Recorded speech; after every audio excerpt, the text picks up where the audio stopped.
In the most elegant salon in Paris, a room shimmering with Dom Perignon and whispers of million-dollar deals, Susan Delacroix did the unthinkable.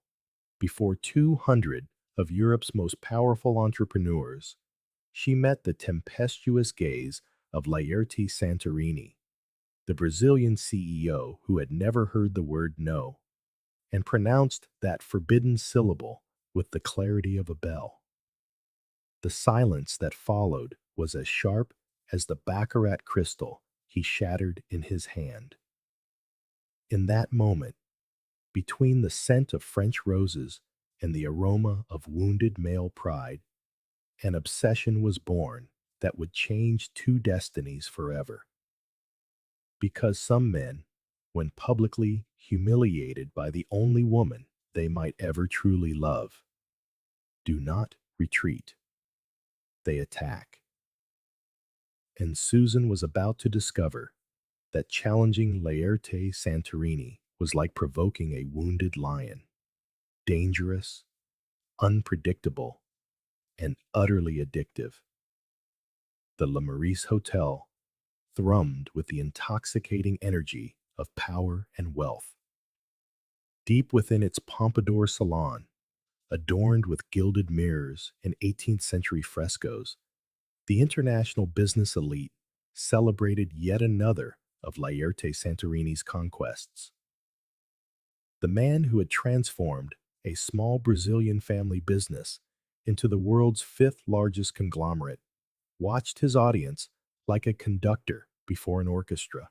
Every movement was calculated, every word measured for maximum impact. Susan Delacroix discreetly adjusted her Mikimoto pearl necklace, checking the documents in her Italian leather briefcase one last time. 3 years as Laerte's personal assistant had taught her to read every nuance of his mood, and tonight, something was different. There was a tension in his broad shoulders, a rigidity in his jaw that usually preceded his most devastating outbursts. Susan, Laerte's deep, velvety voice cut through the elegant murmur of the reception. Where are the Dubois Industries contracts? She approached with the grace she had learned to cultivate in these sophisticated environments, her Louboutin heels a mere whisper against the parquet floor. They are in the blue folder, Mr. Santorini, reviewed and organized by priority, as always. His eyes, a deep green reminiscent of Colombian emeralds, scanned her from head to toe with an intensity that always made her skin tingle. Laerte Santorini was spectacularly handsome, in a way that transcended nationality. At 6'3", of pure Brazilian masculinity, refined by years among the global elite, he wore his Armani tuxedo like a second skin. His black hair, always perfectly slicked back, revealed a broad, intelligent forehead. But it was his mouth, sensual and cruel when necessary, that held the attention of any woman with a pulse. As always, he repeated, but there was an acidity in the words that made Susan's brow furrow slightly. Your predictability is, at once, comforting and tedious. The blow was subtle, but it landed. Susan felt a flush creep up her neck, but she maintained her professional expression. Over the past 3 years, she had learned that Laerte tested those around him like a predator sniffing out weakness. She would never give him that satisfaction. If there is something specific you would like me to do differently, sir, I would be happy to adjust, she replied, her voice the serene instrument she had perfected for his most difficult moments. Before he could answer, Marie Claire Dubois approached, a blonde hurricane of Parisian elegance and thinly veiled ambition. The heiress to Dubois Industries wore a Dior gown that cost more than most people's annual salary, and her blue eyes glittered with a kind of interest Susan knew all too well. The interest of a powerful woman in an even more powerful man. Laerte, my dear, Marie Claire purred in French, extending a hand adorned with diamonds that could buy a small town. You look absolutely magnificent tonight. Susan watched Laerte instantly transform into the man the world knew. Lethal charm, a devastating smile, the ability to make any woman feel as if she were the only one in the universe. He kissed Marie Claire's hand with the gallantry of a Renaissance prince. Marie Claire, he murmured, his voice taking on that subtle Brazilian accent he knew how to wield like a weapon. You are breathtaking. This dress was made to enhance your natural beauty. Susan felt a sharp pang in her chest, a familiar mix of professional jealousy and something far more dangerous she refused to name. She discreetly took a step back, assuming her usual position of elegant invisibility. It was her job to disappear when Laerte needed to charm important clients, becoming part of the luxurious furniture until she was needed again. The contracts are ready for signing, Marie Claire continued, her eyes locked on Laerte's face. Perhaps we could discuss the final details in a more private setting? The invitation was clear, and Susan saw the spark of genuine interest in Laerte's eyes. This wasn't just business. There was a real attraction there, and she hated herself for caring. It would be my pleasure, Laerte replied, offering Marie Claire his arm. Susan, could you bring the documents to the presidential suite in 15 minutes? It wasn't a request. It was a command disguised as courtesy, as always. Susan felt the professional sting, but something inside her was coiling like a venomous snake. How many times had she been relegated to the role of silent facilitator for his romantic encounters? How many times had she arranged flowers, intimate reservations, and expensive gifts for women who didn't even know her name?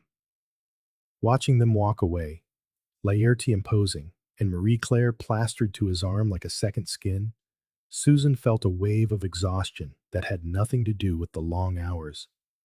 She had become an expert at being invisible, at anticipating his every need, at smoothing his life in ways he no longer even noticed. But tonight, something was different. Perhaps it was the champagne she'd had to calm her nerves, or the subtle look of contempt he'd given her when he called her predictable. Or perhaps it was simply the accumulation of 3 years of being treated like a well-dressed ghost. 15 minutes later, Susan knocked discreetly on the door of the presidential suite, the contracts perfectly arranged in a leather folder. Laerte's husky voice bid her enter. The scene that greeted her was a slap in the face. Marie Claire was perched on the velvet sofa, her legs elegantly crossed, as Laerte poured champagne into crystal flutes.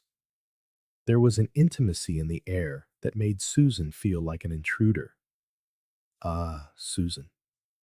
Laerte barely looked up. Leave the contracts on the table. Oh, and cancel my appointments for tomorrow morning. I'll need a few extra hours to discuss details with Mademoiselle Dubois. The humiliation was like acid in Susan's veins. She wasn't just an assistant in that moment. She was a well-dressed procuress, facilitating her boss's trysts, and he didn't even have the decency to disguise it. Certainly, Mr. Santorini, she replied, her voice betraying only the faintest tremor. And Susan? Laerte finally looked at her, his green eyes glinting with a casual cruelty she knew well. Next time, make sure the contracts are organized by value, not priority. I shouldn't have to explain something so basic to someone with your experience. The silence in the suite was deafening. Marie Claire watched with the detached interest of someone watching a gladiator being torn apart in the arena. Susan felt something inside her shatter, like fine crystal. The contracts were organized correctly. They always were. Laerte knew it. She knew it. He was deliberately demeaning her in front of a woman he was trying to seduce. Why? Why this cruel need to break her in moments like this? The contracts are organized exactly as you requested this morning. Susan heard her own voice say, firmer than she expected. By priority, as I have done for the past 3 years. Laerte raised an eyebrow, surprised by the public contradiction. In 3 years, Susan had never questioned his orders, not even when she knew he was wrong. Are you contradicting me, Susan? His voice dropped to that dangerous tone that made seasoned executives tremble. And in that moment, Susan knew she had reached a point of no return. She could swallow one more humiliation, bow her head once more, apologize for something she hadn't done, or she could choose her dignity. Yes, she said, lifting her chin. I am. The air in the suite turned electric. Marie Claire paused with her champagne flute halfway to her lips. Laerte rose slowly, his towering height filling the space like a gathering storm. Excuse me? His voice was low, perilous. Susan felt her heart hammer against her ribs, but she was past the point where fear could stop her. You are deliberately trying to humiliate me, and I will not accept it. The contracts are correct. They always are. And if you need a scapegoat to impress Mademoiselle Dubois, you will have to find one elsewhere. The silence that followed was so thick, Susan could hear her own heart beating like a war drum. Laerte stared at her as if she had just materialized out of thin air, as if he were seeing Susan Delacroix for the very first time.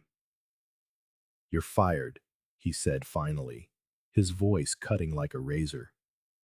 Susan nodded, a strange calm settling over her.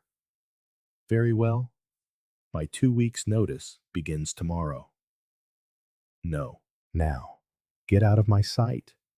And that's when Susan did something even she hadn't expected. She smiled, a small, sad, but genuinely free smile. No, she said simply. The word echoed in the suite like a gunshot. Marie Claire let out a muffled gasp. Laerte was so still, he might have been carved from stone. I said no, Susan repeated, her voice gaining strength. I will serve my 2 weeks' notice, as required by labor law. I will organize the transition for my replacement like a professional, and then I will leave with my dignity intact. Good evening, Mr. Santorini, Mademoiselle Dubois. She turned and walked toward the door with the poise of a queen abdicating her throne. Every step was a liberation. Every foot of carpet separated her from 3 years of self-imposed invisibility. Susan, Laerte's voice stopped her, her hand on the gilded doorknob. She turned, expecting perhaps a retraction, an apology, an explanation for his cruelty. Instead, she met his green eyes, fixed on her with an intensity that made her skin burn. There was something new in his gaze, confusion, perhaps even respect. 2 weeks, he said finally. Then you are out of my life forever. Susan met his gaze one last time. Yes, forever. But as the door clicked shut behind her, Susan couldn't know that she had just planted the seed of an obsession in the heart of the most dangerous man she knew. And Laerte Santorini, standing in the middle of his presidential suite, with a beautiful woman by his side and expensive champagne on the table, realized with a dawning horror that for the first time in 3 years, Susan Delacroix had left the room, and he couldn't take his eyes off the door through which she had vanished. The game had begun, and neither of them knew they had already lost. 3 days had passed since that night at La Maurice, and Laerte Santorini had discovered something disturbing. He couldn't focus.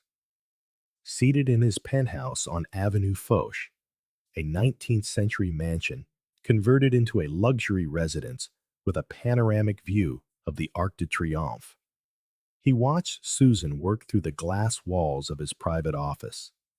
She was different. It wasn't just her straighter posture or the way her eyes now met his without flinching, but something more fundamental. It was as if the Susan he had known for 3 years had been replaced by a more dangerous version of herself, a woman who was no longer afraid of him. Mr. Santorini. Her voice came through the intercom, professional as ever. The meeting with the Japanese investors has been rescheduled for 2 o'clock. The documents for the Bergman Group merger are on your desk, and I have confirmed your reservation at L'Ambroisie for this evening. Laerte pressed the reply button, annoyed with himself for hesitating. Who is the dinner with? With Marie-Claire Dubois, as requested. Something sour rose in his throat. The truth was, since that night in the presidential suite, he had barely touched Marie-Claire. The Frenchwoman was beautiful, intelligent, and offered exactly the kind of sophisticated diversion he usually appreciated. But every time he tried to focus on her, all he could see were Susan's brown eyes the moment she had uttered that forbidden word. No. Cancel it, he said abruptly. There was a pause on the other end. Cancel the dinner, sir? Yes, make an excuse. A family emergency, time zone issues, anything. Certainly. Is there anything specific you would like me to say? Laerte squeezed his eyes shut. There she was again. The flawless efficiency, the anticipation of his needs, the ability to solve any problem without question. Except now, there was a distance in her voice that bothered him more than he cared to admit. You decide, he snapped, and immediately regretted the casual reply. When was the last time he had given Susan the freedom to make a decision on his behalf? At 2 o'clock, Laerte was in the middle of his meeting with the executives from Yamamoto Industries when Susan entered silently with coffee and additional documents. She moved through the room like an elegant shadow, serving each man with the precision of a ballerina. When she reached him, Laerte caught the subtle perfume she always wore, something delicate with notes of jasmine and sandalwood, and had to restrain himself from inhaling more deeply. Thank you, Susan, he murmured as she placed the Sèvres porcelain cup beside his hand. For an instant, her fingers brushed against his, and Laerte felt an electric jolt shoot up his arm. Susan paused for a fraction of a second, as if she'd felt it too, but when he looked up, she was already moving away. It was then that Takeshi Yamamoto made the comment that changed everything. Your assistant is remarkable, Santorini-san, he said in flawless English. 3 years working with you must have given her a unique understanding of your operations. She would be a valuable addition to our team in Tokyo. Laerte's blood ran cold. I beg your pardon? We are always looking for experienced talent, Yamamoto continued, his smile polite but sharp. Especially someone with such intimate knowledge of the Santorini methods. We could offer a senior management position, perhaps vice president of international operations. Laerte watched as Susan paused, almost imperceptibly, by the mahogany sideboard where she was organizing documents. She didn't turn, but he could feel every muscle in her body tense, listening. Susan is not available, Laerte said, his voice colder than Arctic ice. Ah, But is she not leaving your company soon? Yamamoto smiled with polite curiosity. My contacts informed me there have been recent changes to your team. Rage rose in Laerte like volcanic lava. Who had been leaking information about his professional life? How did Yamamoto know about Susan's dismissal? Your information is incorrect, he lied smoothly. Susan is an integral part of the Santorini Corporation. She will be remaining with us indefinitely. Across the room, Susan finally turned, her eyes meeting his with an expression he couldn't decipher. Surprise? Confusion? Or something far more dangerous? Hope?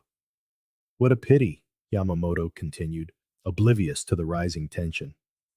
Our offer would be substantial, a starting salary of 200,000 euros annually, plus profit sharing. For someone of your qualifications, Miss Delacroix, it would be just the beginning. Susan visibly paled. 200,000 euros was nearly 3 times her current salary, and Laerte realized with a growing horror that she was seriously considering it. The meeting was over. Laerte stood abruptly, his height dominating the conference table. Gentlemen, my lawyers will be in touch with the final details of the partnership. The Japanese executives exchanged glances, clearly surprised by the sudden end to the meeting, but too polite to protest. After formal handshakes and promises of future contact, Susan escorted them out. When she returned, Laerte was standing before the floor-to-ceiling windows, watching the traffic on Avenue Foch. His hands were clenched into fists at his sides. An interesting offer, Susan said calmly, closing the door behind her. Laerte turned, and Susan almost flinched from the furious intensity in his green eyes. You're not taking it. That's not a question, I see. It's an order. Precisely. Susan crossed her arms, adopting the defensive posture she had perfected over the last few days. And if I do, what will you do? Fire me? The irony was lost on neither of them. Laerte took a step toward her, then another, until he was close enough to see the tiny gold flecks in her brown eyes.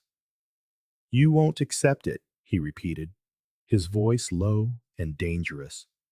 Because we both know this isn't over. What isn't over? Susan lifted her chin in defiance, but he could see the rapid pulse in her throat. Fure, Laerte gestured between them. Whatever has been happening since that night, you can pretend it was just about professional dignity, but we both know it's deeper. Susan laughed, a humorless sound. You're delusional. I contradicted you because I was right. End of story. Liar. The word hung in the air between them, like toxic smoke. Susan felt her face flush, but she didn't look away. If I'm a liar, then you're a coward, she shot back. For 3 years, you've treated me like furniture. You never noticed when I worked late to solve your problems. Never saw when I canceled my personal plans to accommodate your whims. You never once said thank you when I saved your reputation from your own mistakes. Her voice gained strength, 3 years of repressed frustration finally finding an escape. And then, at the first opportunity, you publicly humiliate me to impress a woman you barely know. Why? To prove you can? To remind me of my place? Laerte opened his mouth to respond, but found he had no words. Because she was right. He had deliberately humiliated her, and even he didn't know why. You want the truth? Susan stepped toward him now. I've been in love with you for 3 years. Pathetic, isn't it? The assistant in love with her boss. The oldest cliche in the book. Laerte's heart stopped. Susan, but do you know what I discovered that night? Her eyes shone with unshed tears, but her voice remained steady. I discovered that loving someone who doesn't see you isn't love. It's masochism, and I deserve more. The silence that followed was deafening. Laerte felt as if the world had shifted on its axis, as if all the colors around him had intensified. Susan had loved him. For 3 years, she had loved him, and he had been so blind, so focused on maintaining a professional distance that he had never seen it. "You'll take it," he said finally, his voice hoarse. "What?" "The job. In Tokyo. You're going to take it." Susan studied him for a long moment. "Probably." "Why?" The question came out like a groan. "Because here, I'll always be the assistant who fell for her boss. There, I can be Susan Delacroix, executive. A woman who doesn't have to apologize for existing." Laerte felt something shatter in his chest, something he hadn't even known was there. "And if I asked you to stay, you wouldn't. But what if I did?" Susan looked at him for so long he thought she wouldn't answer. When she finally spoke, her voice was so quiet he had to lean in to hear. "Then I would ask, as what? As your invisible assistant? Your secret lover? Your occasional affair for when you're bored with other women?" She shook her head. "I deserve more, Laerte. And deep down, you know it." It was the first time in 3 years she had said his name. Not Mr. Santorini, not Sir, but his name. And the sound of it on her lips was like a punch to the gut. "Susan," he reached for her, but she stepped back.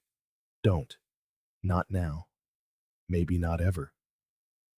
She walked to the door, then paused. "But thank you for finally giving me enough credit to be honest."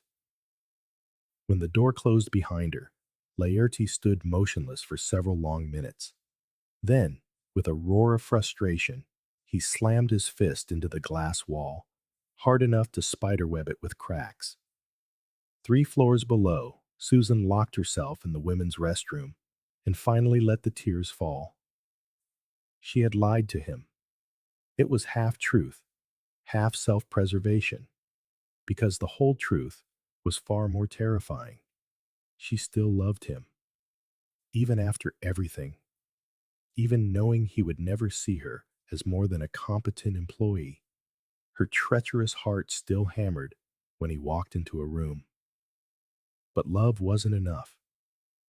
Not when it came without respect, without recognition, without reciprocity. Her phone buzzed. A message from an unknown number. "Miss Delacroix, this is Kenji Nakamura from Yamamoto Industries. I would like to discuss our offer in further detail. May I call you this evening at 8 p.m.? Susan stared at the screen for a long time. A new life was waiting. An ocean away from Laerte Santorini and all the unrequited love he represented. She typed back, "Yes, 8 p.m. is perfect." On the 30th floor, Laerte watched the lights of Paris flicker on through his cracked window.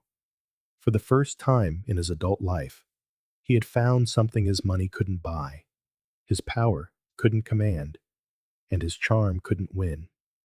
And he was about to lose it forever. The game had changed, and he was beginning to suspect he had been losing since the very first move. 2 weeks had passed since Susan accepted the temporary transfer to Nice, a decision that had surprised both her and Laerte. At the last moment, something had made her hesitate about Tokyo. Perhaps it was the opportunity to oversee the Santorini Corporation's new branch on the French Riviera, or perhaps it was the need to put physical distance between herself and Laerte without crossing an ocean. But deep down, Susan knew the truth. She wasn't ready to cut the cord completely. Not yet. The Villa Bella Vista was an 18th century architectural dream, nestled in the hills above Nice. surrounded by lavender terraces and vineyards that sloped down to the glittering Mediterranean. The offices had been installed on the ground floor, while the second floor retained its original residential elegance. Delicate frescoes, period furniture, and windows that framed the Côte d'Azur like living paintings. Susan had found a comforting routine. She woke at 6 to the sun rising over the sea, drank her coffee on the stone veranda while reading reports, and spent her days overseeing the expansion of the company's French operations. It was challenging, independent work, everything she had ever wanted. Then, on a Thursday in May, Laerte appeared. Susan was in the lavender garden, on the phone with suppliers from Marseille, when she heard the familiar thrum of a helicopter. She looked up to see a black Augusta Westland descending onto the makeshift helipad at the back of the property, its rotors scattering lavender petals into the air like purple confetti. She knew who it was before the tall, imposing silhouette emerged from the aircraft. Laerte wore cream linen trousers and a long-sleeved white shirt, the cuffs casually rolled to his elbows. Ray-Ban sunglasses hid his eyes, but Susan could feel the weight of his gaze even from a distance. Monsieur Dubois, I'll have to call you back, she said quickly into her phone, ending the call with hands that trembled slightly. Laerte approached with the feline grace she knew so well, removing his sunglasses to reveal green eyes that seemed more intense under the Mediterranean sun. He was tanned, which sharpened his aristocratic features, and there was something different in his posture, less rigid, almost relaxed. Susan. His voice had that velvet quality that always did dangerous things to her equilibrium. Mr. Santorini? She kept her tone professional, though her heart was beating like a hummingbird's wings. We weren't expecting you. A last-minute decision. I need to oversee the operations personally. He glanced around, feigning a casual interest in the rows of lavender. Besides, it's been too long since I've been to Provence. Susan knew he detested non-essential travel, and there was a tension in his shoulders that belied his feigned casualness. Of course. I can have a full report prepared for you by tomorrow morning. There's no rush. Laerte moved closer, and Susan caught the familiar scent of his cologne, a bespoke blend that smelled of bergamot, cedar, and sheer masculinity. In fact, I thought we could have dinner tonight to discuss business. The hesitation in his voice was so subtle anyone else would have missed it. But Susan knew him too well not to notice when Laerte Santorini was nervous. I have a video conference with Singapore at 8, she lied smoothly. Then we'll have a late dinner, 10 o'clock. It wasn't a request. Yet, there was something different in the way he said it. Less of a command and more of a disguised plea. At 10, Susan descended to the villa's main terrace, where a table had been set overlooking the sea. Floating candles in crystal bowls cast an intimate glow, and the scent of night-blooming jasmine mingled with the salt-laced breeze. Laerte was already there, pouring wine from a bottle Susan recognized as a 1,600 euro Chateauneuf du Pape. He had changed from the linen shirt into one of deep navy silk that brought out the color of his eyes, and he had removed his gold watch, a casual gesture that somehow made him look younger. Punctual, as always, he commented, offering her a glass. 3 years of training, Susan replied, accepting the wine, but being careful not to let their fingers touch. The dinner was prepared by a local chef, a traditional bouillabaisse, followed by Provençal lamb, with herbs from the villa's own garden. The conversation flowed easily at first. Financial reports, expansion strategies, market analysis, safe territory. It was only when they reached dessert, a tart of figs with lavender honey, that Laerte finally revealed his true intentions. Are you happy here? He asked, his voice lower than before. Susan paused, her spoon halfway to her mouth. It's an excellent work environment, very productive. That's not what I asked. She studied him for a long moment. The candlelight cast shadows across his face, accentuating the strong line of his jaw and the small concentration lines around his eyes. 42 years of ruthless leadership had marked Laerte, but they had also made him devastatingly handsome in a way few men could ever be. Why are you really here, Laerte? His name slipped out before she could stop herself, and she saw his immediate reaction. His eyes narrowed slightly, and he leaned imperceptibly toward her. Because you were right, he said simply. About what? About everything. Laerte set down his wine glass, his eyes never leaving hers. About how I treated you, about the needless humiliation, about... He hesitated, as if the words were difficult to form. About you deserving more. Susan felt her heart race, but she forced herself to remain composed. And what do you intend to do with that revelation? I don't know. The brutal honesty of his answer surprised her. For the first time in my adult life, I have no plan, no strategy. I just know that 2 weeks without you were... He searched for the right word. Unbearable. The silence stretched between them, heavy with years of unresolved tension. Susan could hear the waves crashing against the rocks below, the whisper of the wind in the vineyards, the frantic beat of her own heart. You hired 3 temporary assistants, she said finally. Laerte looked surprised. How did you know? I have contacts in Paris. I heard none of them lasted more than 2 days. They weren't you. The words hung in the air like a confession.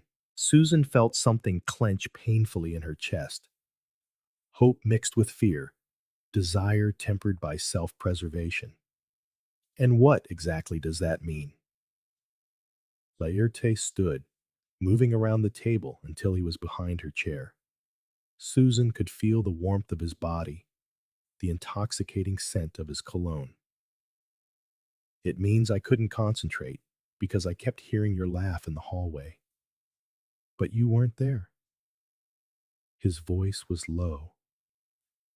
It means I made coffee for 2 every morning out of habit, then stared at the second cup like an idiot. It means I stayed up late, reviewing contracts, because there was no one to arrange them perfectly on my desk. His hands rested lightly on her shoulders, and she closed her eyes at the sensation. It means, his voice grew husky, that for the first time I understood the difference between a competent employee and an indispensable woman. Susan turned in her chair to face him and found he had leaned in, their faces mere inches apart. She could see the small gold flecks in his green eyes, could count each of his dark lashes. Laerte, she whispered. There was a vulnerability in his voice she'd never heard before. Susan raised a hesitant hand, lightly touching his jaw. He closed his eyes, leaning into her touch like a thirsty man finding water. Laerte, she repeated, even softer. And then he kissed her. It was a kiss that held 3 years of repressed tension, of unspoken words, of stolen glances. Soft at first, almost hesitant, then deepening as her arms wrapped around his neck. When they finally broke apart, they were both breathing heavily. Susan, Laerte murmured against her lips. I don't say anything, she interrupted, placing a finger on his lips. Not now. Just let this be what it is. He took her hand, kissing her palm with a tenderness that made tears sting Susan's eyes. And what is that? I don't know, she admitted, but for the first time in 3 years, I don't mind not knowing. They spent the rest of the night on the veranda, talking about everything except what truly mattered. Susan told him about her childhood in Leon, about the parents who had died when she was 22, about how she had built her career from nothing. Laerte spoke of the pressure of inheriting an empire at 28, of the loneliness that came with absolute power, of how he had learned to trust no one. Except you, he said, as the clock struck 2 in the morning. I always trusted you, Susan, even when I didn't realize how completely. When they finally rose to go inside, Susan hesitated at her bedroom door. Laerte? Yes? Why now? Why not in all these years? He was silent for so long, she thought he wouldn't answer. When he finally spoke, his voice was heavy with a brutal honesty. Because I was afraid. Afraid? Afraid that if I let you in, I would lose control. And control was all I had. He touched her face, his gentleness a stark contrast to his usual strength. But I've discovered that losing it for you isn't losing anything at all. It's gaining everything. Susan leaned into his touch, closing her eyes. And what if we're making a mistake? Then it will be the best mistake I've ever made. He kissed her one last time, quick and soft, before disappearing behind his door. Across the hall, Laerte lay awake until dawn, watching the sun rise over the Mediterranean and wondering if it was possible to start over at 42. In the room next door, Susan was asking herself the same question, touching her lips that still tasted of him. Neither of them knew that the following day would bring a discovery that would test everything they had just found. The Chateau de Malmaison stood majestically against the cobalt blue sky of Provence, its medieval towers a stark contrast to the perfectly geometric French gardens that stretched as far as the eye could see. Laerte had rented the entire estate for what he called a corporate strategy weekend, a transparent excuse that fooled only those who wanted to be fooled. Susan arrived on a Friday afternoon in May, driving the silver Porsche 911 he had insisted she rent. For professional appearances, he had said, but she saw the pleasure in his eyes when she accepted the keys without protest. 2 weeks had passed since that night at the villa, and their relationship had taken on a dreamlike quality. By day, they maintained a professional facade, meetings, reports, calls with investors. But when the sun set, the masks came off. Long dinners bled into walks through the vineyards, late-night conversations about abandoned dreams and secret fears, stolen kisses on the veranda when they were sure no one was watching. It was a dangerous game, one they both knew couldn't last forever. Welcome to my humble weekend retreat, Laerte teased as she pulled into the circular cobblestone courtyard. He was wearing dark jeans and a white polo shirt that accentuated his tan, and there was a new ease in his posture, as if the corporate armor was finally beginning to fall away. Humble, Susan echoed, stepping out of the car and gazing up at the Gothic towers. Right. How many bedrooms does this little cabin have? Only 43. Modest by French standards. She laughed. A sound he was discovering was addictive, and let him guide her into the main hall. The chateau's interior was breathtaking. Medieval tapestries, authentic Louis XVI furniture, frescoes dating back to the 15th century. But it was the library that made Susan stop in her tracks. Floor-to-ceiling walls lined with leather-bound books, a marble fireplace larger than some Parisian apartments, and windows that framed the gardens like living paintings. In the center, a polished mahogany table was set with documents, a reminder that, officially, they were here to work. It's magnificent, Susan murmured, reverently touching the spine of a first edition Balzac. It belonged to the Montclair family for 400 years, Laerte explained, watching her explore. They lost it in the French Revolution, got it back in the Restoration, lost it again in the Second World War. Now it belongs to a hotel consortium. There was a melancholy in his voice that made Susan turn to study him. You're thinking of buying it?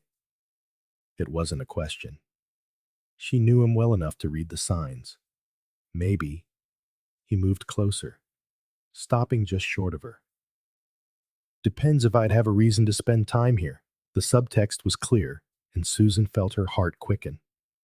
A butler appeared, a man in his 60s with the reserved dignity of the old French school. Monsieur Santorini, Mademoiselle Delacroix, dinner will be served at 8 o'clock. The chef has prepared coq au vin with local ingredients, as requested. Merci, Henri, Laerte replied in perfect French. When the man had retreated, he turned back to Susan with a roguish grin. That gives us 2 hours to work. They actually tried to focus on the reports. For about 20 minutes. But it was impossible to maintain a professional focus when Laerte leaned over her shoulder to point at something in the document. His warm breath against her neck, doing dangerous things to her concentration. The number's wrong, he murmured, but his hand had found its way to her waist. Is it? What? Susan tried to focus on the spreadsheet, but all she could feel was his thumb tracing small circles over the silk of her blouse. Nothing, Laerte whispered, turning her in the chair to face him. Absolutely nothing is wrong. This time, when he kissed her, there was no hesitation from either of them. Susan rose to her feet, her hands tangling in his hair as he pulled her closer. It was hunger. 3 years of simmering sexual tension finally finding its release. Susan, he murmured against her lips, his hands exploring the curves of her body through the silk. Do you have any idea what you do to me? Show me, she whispered back, surprised at her own boldness. Laerte lifted her easily, setting her on the mahogany table and moving to stand between her legs. His lips found the curve of her neck, and Susan arched against him, a low moan escaping her throat. It was then that his phone rang. They both froze, the magic of the moment shattered by the shrill sound. Laerte swore quietly in Portuguese, but reluctantly pulled away. Ignore it, Susan whispered, pulling him back. I can't. It's the emergency line. He answered, his voice tense. Santorini.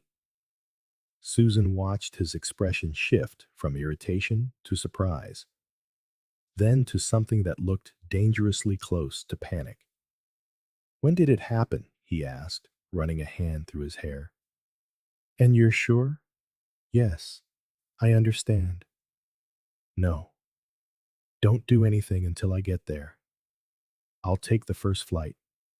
When he hung up, the silence in the library was deafening. What happened? Susan asked, straightening her blouse. Laerte wouldn't meet her eyes. Trouble in Sao Paulo. I have to go back immediately. What kind of trouble? Family. The answer was too short, too evasive. Susan knew him well enough to know when he was hiding something. Laerte, she said, sliding off the table and approaching him. What's going on? He finally faced her, and what she saw in his eyes made her take a step back. Guilt. Pure, unmistakable guilt. You're not going to like this, he said simply. Tell me anyway. Laerte walked to the windows, staring out at the perfectly manicured gardens as if they could give him the right words. When he spoke, his voice was heavy with a weariness she had never heard before. Isabella is pregnant. Susan's world stopped turning. Isabella, my ex-fiancé? Ex-fiancé? Susan repeated the words as if they were in a foreign language. You never mentioned an ex-fiancé. We broke up 8 months ago, and now she's pregnant. Susan felt a wave of nausea rise in her throat. With your child. The qualification in his words should have been comforting, but it wasn't. You doubt it? Laerte turned to face her, and Susan saw the truth in his eyes before he spoke the words. No. The silence that followed was like the shattering of glass. Susan felt as if she were watching her own life fall apart in slow motion. When? Her voice came out steadier than she expected. When what? You and her, when did it happen? Laerte closed his eyes as if the question was physically painful. 3 weeks ago, in Sao Paulo. I was upset after our fight in Paris. Isabella showed up at my apartment and it was a stupid decision. A moment of weakness. Susan did the math in her head. 3 weeks ago was exactly 1 week before he showed up in Nice.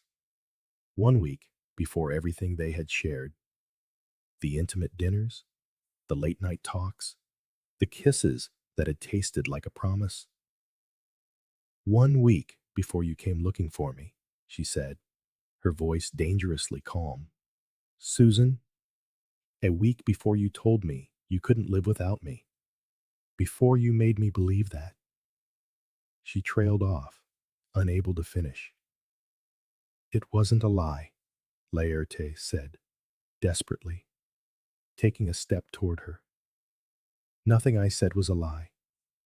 What I feel for you is real. Susan laughed, but it was a broken sound. Real enough to sleep with another woman because you were upset about our fight? It was a mistake. A mistake that resulted in a pregnancy. A mistake that means nothing compared to what I feel for you. Stop! The word came out as a shout, echoing off the ancient library walls. Don't you dare tell me what it means or doesn't mean. Not when there is a woman pregnant with your child on the other side of the Atlantic. Laerte looked as if he had aged 10 years in the last few minutes. What do you want me to do? I can't change it. I can only try to fix it. How? By marrying her. The hesitation in his reply was answer enough. My God, Susan whispered. You're actually considering it. It's my child, Susan. If it's my child, I have responsibilities. And me? What am I in this equation? You are. You're the woman I love. The words she had dreamed of hearing for 3 years were finally spoken, and they had come too late. You love. Her voice was deathly calm now, but not enough to choose me over doing the right thing. It's not that simple. It is exactly that simple. Susan picked up her purse, moving with an artificial calm that frightened her. You have a choice to make, Laerte, and we both know what it will be. Susan, please. No. She turned at the door, and he saw the silent tears streaming down her face. Don't make this any harder than it already is. Go to Sao Paulo. Marry Isabella. Be the honorable man the world expects you to be. And you? Susan smiled through her tears, a smile that broke his heart into 1,000 pieces. I'm going to take the job in Tokyo. I should have done this weeks ago, Susan. Goodbye, Laerte. The door clicked shut behind her, a sound of finality. Laerte was left alone in the magnificent library, a man adrift amidst 400 years of history and the echoing weight of his own errors. Outside, Susan ran to the Porsche, her hands trembling so violently she could barely fit the key in the ignition. When she finally managed, she tore down the serpentine roads of Provence, tears blurring the world into a watercolor of pain, her heart shattered by the terrible certainty that some things, once broken, could never be mended. Back in the chateau, Laerte stood motionless for a full hour before he finally reached for the phone. He made the necessary calls, first to his private pilot, then to Isabella, and finally to the jeweler in Sao Paulo, who would craft the most expensive and least desired engagement ring of his life. The game was over, and everyone had lost. 6 months, 183 days, 4,392 hours. Laerte had counted every minute since Susan had walked out of the chateau, leaving behind only the echo of her voice saying goodbye and the scent of jasmine that still haunted his dreams. The grand hall of Sao Paulo's Palacio dos Bandeirantes buzzed, a glittering hive of Brazil's high society. Isabella had planned the wedding with the military precision of a political campaign. Every detail calculated to impress, every moment orchestrated for the society pages. It was the event of the year. The magnate Laerte Santorini, finally tamed by the scion of the venerable Mendoza family. Laerte adjusted the cuffs of his Armani tuxedo, the same one he had worn the night Susan first challenged him at Lemurus. The irony was not lost on him. Standing at the altar of a historic 17th century chapel, waiting for a bride he did not love, while the only woman who mattered was 12,000 kilometers away. Tokyo. Susan had been in Tokyo for 4 months, and according to the discreet reports from his contacts at Yamamoto Industries, she was flourishing. Vice President of International Operations, an apartment in Shibuya, a vibrant social life, a new Susan he would never know. Nervous, my son? His father's voice, deep and familiar, cut through his thoughts. At 71, Rodolfo Santorini was still an imposing figure, but Laerte could see the concern hidden behind the public smile. Just anxious, Laerte lied smoothly. Isabella is radiant. And the baby? Rodolfo placed a hand on his son's shoulder. It will be good to have a child running through the house again.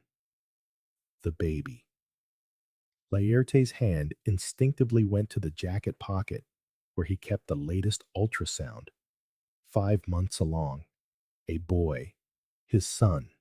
The only real thing in this entire elaborate theater. The music began. Pachelbel's canon. Isabella's choice, of course. The guests rose to their feet, and Laerte turned to watch his bride walk down the aisle.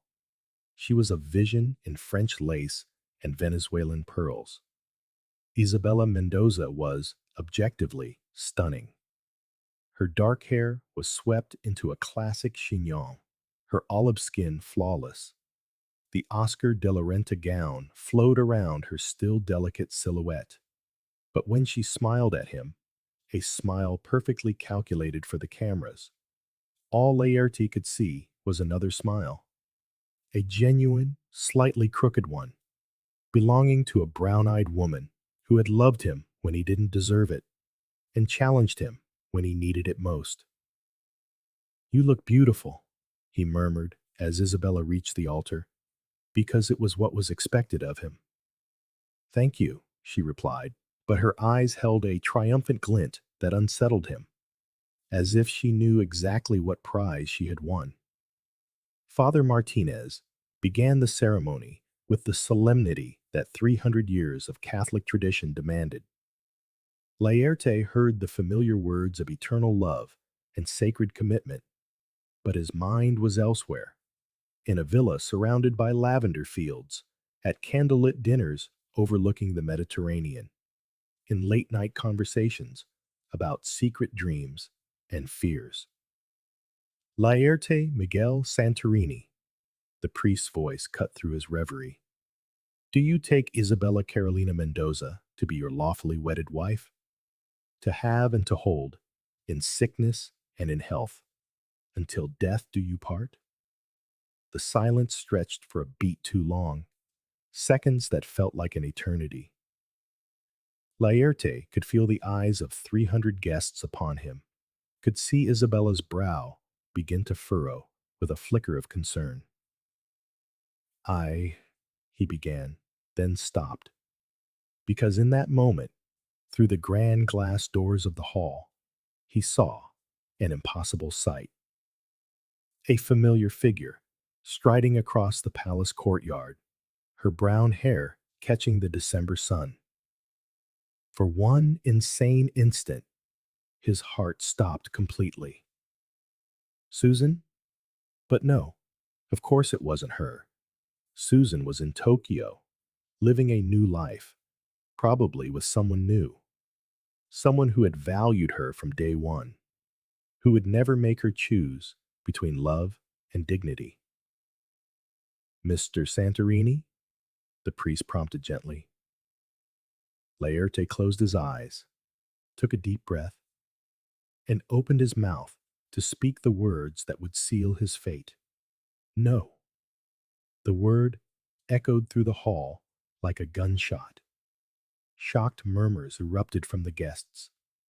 Isabella flinched, as if she'd been struck. I'm sorry? The priest asked, clearly bewildered. I said no. Laerte turned to face Isabella, his voice, for the first time in months, firm with conviction. I can't marry you, Isabella. It would be unfair to you, to me, and to our child. Laerte, Isabella's voice, was a desperate whisper. What are you doing? All these people, the press. Forgive me, he said, and the apology was genuine. But I cannot build a family on a foundation of lies. You deserve a man who loves you completely, and our son deserves parents who are honest with each other. You love me, Isabella insisted, grabbing the lapels of his tuxedo. You told me you loved me. No, Laerte replied gently, removing her hands. I said I would respect you, that I would care for you. But love is something I cannot fake. Chaos erupted in the hall. Photographers surged forward to capture every moment of the public humiliation. Relatives shouted in Spanish and Portuguese. Rodolfo Santorini looked as if he had aged 10 years in 10 minutes, but Laerte barely noticed, because finally, at 42 years old, he had made the right choice. Too late, perhaps, but right. 3 hours later, he was on his private jet, streaking towards Narita Airport. There was no plan, no strategy, only the devastating certainty that if he didn't try, he would spend the rest of his life wondering, what if? Susan's apartment in Shibuya was on the 35th floor of a skyscraper of glass and steel, with a panoramic view of Tokyo. Laerte stood before her door for 5 full minutes, searching for the right words. There were no right words. There was only the truth. Raw, painful, and 6 months too late. When she opened the door, the sight of her hit him like a physical blow. Susan was leaner, more elegant, if that were possible. She wore a simple black silk dress, and her hair was shorter, framing her face in a way that accentuated her eyes. She was more beautiful than ever, and completely out of reach. Laerte. There was no surprise in her voice, only a deep weariness. I thought it might be you. News travels fast. The internet is a terrible thing. She stepped aside to let him in, but kept a careful distance. Congratulations. That must have been liberating. The apartment was immaculate, modern, with personal touches he didn't recognize. Japanese art, thriving plants, books in 3 languages. This was the home of a woman who had found a life of her own. Susan, please don't. She turned to face him, and he saw that her eyes were dry. No tears, no drama, just a terrible calm. If you came here to tell me you love me, that you made a mistake, that you want a second chance, please don't. Why? Because it's too late. The words were a blade in his chest. 6 months, Laerte. You had 6 months to make this decision, and you made it today at the altar in front of 300 people and your pregnant fiancé. You didn't do it for me. You did it for you. That's not true, isn't it? Susan crossed her arms, a defensive posture he knew all too well.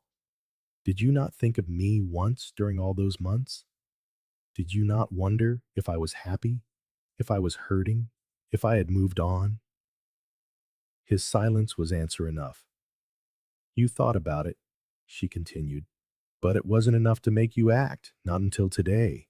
And today was about your conscience, not my heart. I love you, he said, his voice raw with desperation. I know it's late. I know I don't deserve it. But I love you, Susan. More than I ever thought it was possible to love someone. Susan closed her eyes for a moment. When she opened them, there were tears, the first he had seen. I know, she whispered, and that's what makes this all the more tragic. Then why? Because love isn't enough. The tears now streamed silently down her face. Love without timing is just tragedy. Love without courage is just a waste. And love that arrives after 6 months of silence, that's just guilt disguised as romance. For the second time in less than 24 hours, Laerte felt his world crumble. What can I do? Tell me what to do. Nothing. Susan wiped her tears with the back of her hand. There is nothing you can do, Laerte, because I have rebuilt myself here, piece by piece, day by day, and I will not let myself be broken again. Not even for you. There is someone, she said abruptly, and the words were like shots to his chest. What? Kendi. Kendi Nakamura. We're getting to know each other. He's kind. He's patient. He sees me. He really sees me. Jealousy and despair churned in his throat like poison. Do you love him? I'm learning to. That's not the same thing. No, Susan agreed, but it's better because it's being built on the right foundation, at the right time, with the right person. They stood in silence for long minutes. The weight of 6 months of regret filling the space between them. And your son? Susan finally asked. He will be raised knowing he is loved. Isabella and I will find a way to be good parents together, even if we are not a couple. She deserves that. He deserves that. Susan nodded. He turned to look at her one last time, memorizing her face. The way the city lights played in her hair, the way her eyes held a mixture of love and pity that hurt more than hatred. I will always love you, he said simply. I know, and I will always love you too. But sometimes love means letting go. Laerte nodded, because there were no more words to say. He leaned in and kissed her forehead gently. A goodbye that held 3 years of passion and a lifetime of regret. Be happy, Susan. You deserve all the beautiful things this world has to offer. You too, Laerte. Find someone who loves you at the right time. When the door closed behind him for the last time, Laerte stood in the hallway for several minutes, listening only to the sound of his own breathing and the distant hum of the city that never slept. On the other side of the door, Susan slid down the wall until she was sitting on the floor, sobbing in silence. Because she had lied. Not about Kendi. He was real. He was kind. He was patiently courting her, but about having moved on completely. The truth was, she still woke some mornings with Laerte's name on her lips. She still kept their picture on her laptop, a stolen shot from a dinner in Nice, both of them laughing at something she no longer remembered. But love, she had discovered, wasn't just about feelings. It was about timing, about choices, about being brave enough to fight when it mattered. And for that battle, Laerte had arrived 6 months too late. 2 years later, Sainte-Chapelle glowed under the Parisian June sun, its stained glass windows casting colorful rainbows across the ancient wooden pews. Susan adjusted her bouquet of white and blush pink peonies, taking a deep breath to calm her nerves. Ready? Kendi asked gently, offering his arm. 2 years of patience, of respectful courtship, of building something solid on a foundation of genuine friendship, had led to this moment. Ready?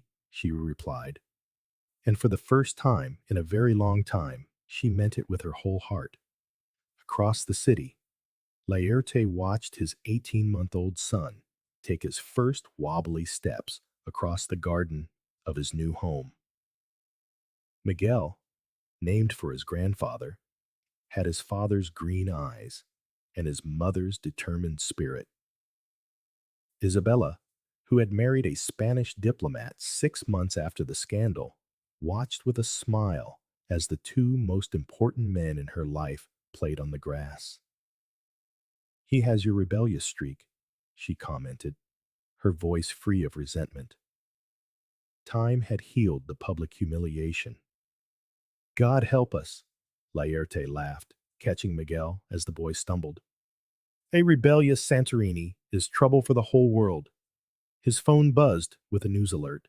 His eyes scanned the screen and froze.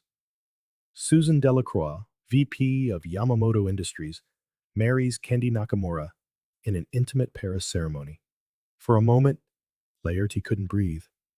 Then, surprisingly, a real smile, the first in 2 years, spread across his face.